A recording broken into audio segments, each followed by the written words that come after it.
Bonjour, je suis Léo et dans cette vidéo, je vais vous présenter comment installer et configurer votre Sunlink, qui est un routeur solaire permettant de délester votre surplus sur un consommateur. Attention, ce système est fait pour fonctionner uniquement avec des ballons d'eau chaude résistifs et non pas avec des ballons d'eau chaude thermodynamiques.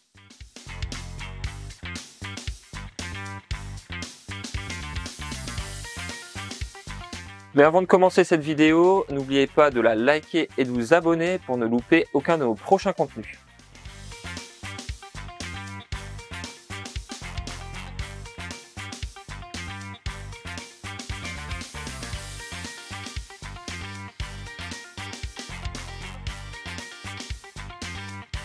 Après avoir ouvert votre tableau électrique principal, venez positionner le Sunlink directement sur le rail dans le tableau électrique.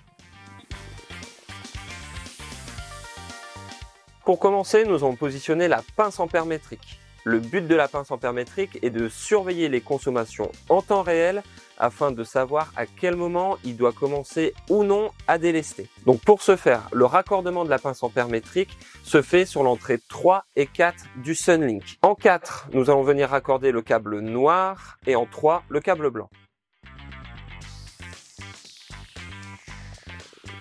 Après avoir raccordé la pince ampère métrique sur le Sunlink, il faudra positionner le câble de phase d'arrivée du courant du tableau électrique principal autour de la pince ampère métrique.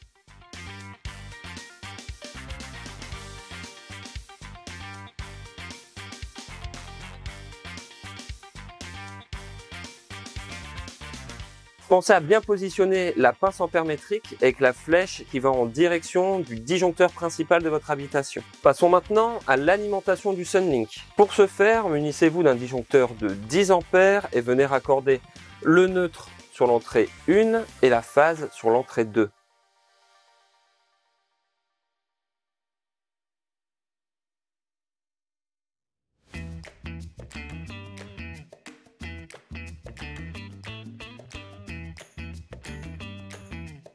Il faudra également venir raccorder l'entrée 7 du Sunlink avec un câble de phase que vous allez venir raccorder sur le disjoncteur de 10 ampères.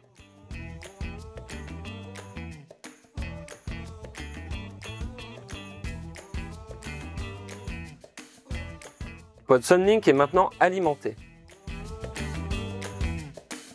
Afin maintenant de pouvoir délester sur votre consommateur, donc par exemple un ballon d'eau chaude résistif, vous allez devoir venir le raccorder sur le Sunlink. Normalement, votre ballon d'eau chaude est d'office raccordé sur un disjoncteur, potentiellement de 20 ampères, avec la phase, le neutre et la terre. Mais afin que le Sunlink puisse délester sur votre consommateur, nous allons conserver cette configuration. Il faudra uniquement déplacer la phase qui était reliée à ce disjoncteur sur l'entrée 8 du Sunlink.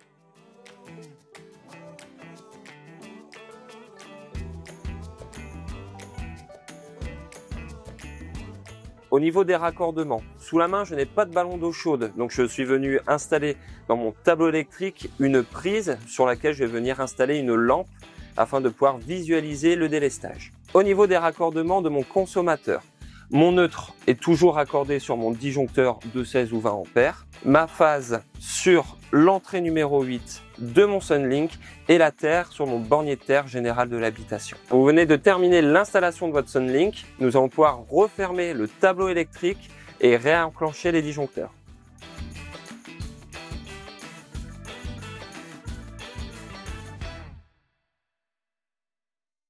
Réenclenchez maintenant vos disjoncteurs. Votre Sunlink devrait s'allumer.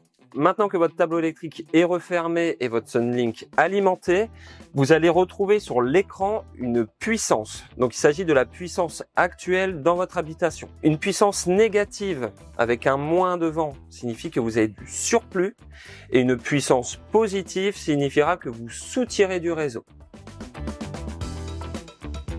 Maintenant que le tout est installé, nous allons devoir venir le paramétrer grâce aux 4 boutons présents directement sur celui-ci. Donc pour ce faire, abaissez le clapet présent sur le Sunlink et appuyez sur le bouton PR. Le premier paramètre s'appelle 7P. C'est ici que vous allez venir sélectionner le seuil de démarrage pour laquelle le délestage va commencer. Par exemple, si vous venez renseigner 1 kW, c'est à cette puissance-là que le délestage va commencer. Venez sélectionner la puissance. Une fois que c'est fait, appuyez sur OK. Pour procéder aux autres réglages, appuyez sur la flèche supérieure du Sunlink. Vous allez avoir Light qui permet de sélectionner ou non un affichage lumineux. Vérifiez bien qu'au niveau du relais, vous êtes sur REL N0. C'est très important. Cliquez sur OK. Vous allez maintenant pouvoir sélectionner East, qui est le seuil d'arrêt. East est la valeur sous laquelle l'alimentation de votre consommateur doit s'arrêter. Le paramètre East est un paramètre permettant d'éviter les cycles marche-arrêt trop rapprochés sur certaines installations. Pour l'exemple, je vais le paramétrer à 500 watts. Passons maintenant au paramètre T-Off, qui est la temporisation avant arrêt. Ce paramètre est la durée sous laquelle l'installation doit être sous la puissance East avant d'arrêter le délestage. Pour l'exemple, je vais mettre 10 secondes. Et pour finir, vous allez avoir le paramètre T-On, qui est la temporisation avant de mettre en marche le délestage. Donc par exemple, il faudra attendre au minimum 10 secondes dans mon cas à au minimum 1000 watts de surplus pour que le délestage s'active. Voilà, votre Sunlink est maintenant paramétré. Place au test. Prenons maintenant un cas concret avec une installation photovoltaïque. Prenons par exemple une installation équipée d'un ballon d'eau chaude de 2000 watts. Afin de garantir un délestage pertinent, nous recommandons de paramétrer la valeur 7P qui correspondrait au minimum à la moitié de la puissance du consommateur. Donc mon ballon d'eau chaude étant un consommateur de 2000 watts, je vais configurer la valeur 7P sur 1000 watts. À savoir que le complément des 1000 watts restants sera soutiré du réseau afin d'alimenter totalement le consommateur. Je vais également configurer la temporisation T-On de 2 minutes, ce qui signifie que le délestage s'enclenchera si pendant 2 minutes, j'ai au minimum 1000 watts de surplus.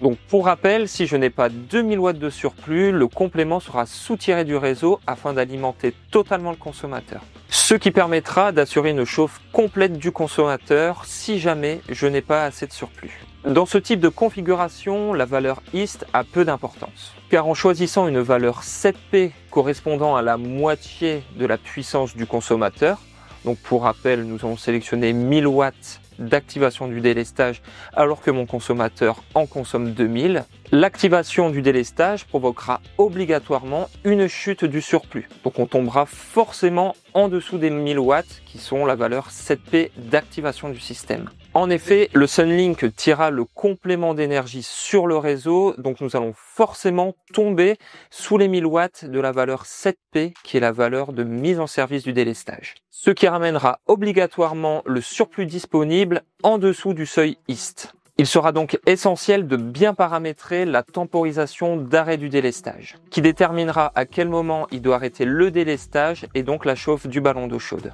Nous pouvons par exemple paramétrer la valeur T-Off à 5 minutes, ce qui veut dire qu'au bout de 5 minutes, le Sunlink aura terminé son cycle. Après arrêt du délestage, celui-ci va automatiquement recalculer le surplus. Le Sunlink mesure en continu vos consommations et vos surplus. Si jamais la valeur 7P de 1000 watts de surplus est atteinte pendant le T-On de 2 minutes, celui-ci va relancer un cycle de chauffe.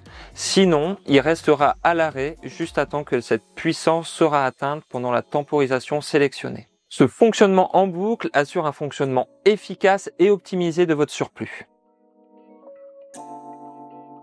Procédons au test. Donc pour ce faire, comme je vous l'ai dit, je n'ai pas de ballon d'eau chaude sous la main. Donc j'ai juste ici une lampe raccordée sur la sortie du consommateur de mon Sunlink. Je vais maintenant simuler un surplus afin de lancer le processus de délestage. Le Sunlink détecte un surplus, la temporisation se met en route et à partir de là, au bout de 10 secondes, la lampe va s'allumer. Le délestage est maintenant opérationnel. Maintenant, imaginons, fin de journée, il n'y a plus assez de surplus, on passe sous la puissance sélectionnée où on souhaite que le délestage s'arrête. Je vais procéder à la simulation de l'arrêt de la production. Comme tout à l'heure, une temporisation de 10 secondes va faire en sorte que la lampe s'arrêtera de fonctionner au bout de 10 secondes. Voilà, le délestage est terminé. Voilà, grâce à cette vidéo, vous savez maintenant comment installer et paramétrer votre Sunlink. L'installation et le paramétrage pouvant être complexes, n'hésitez pas à nous solliciter dans le lien présent dans la description afin que nos experts puissent vous renseigner. Si cette vidéo vous a plu, n'oubliez pas de la liker et de vous abonner pour ne louper aucun de nos prochains contenus.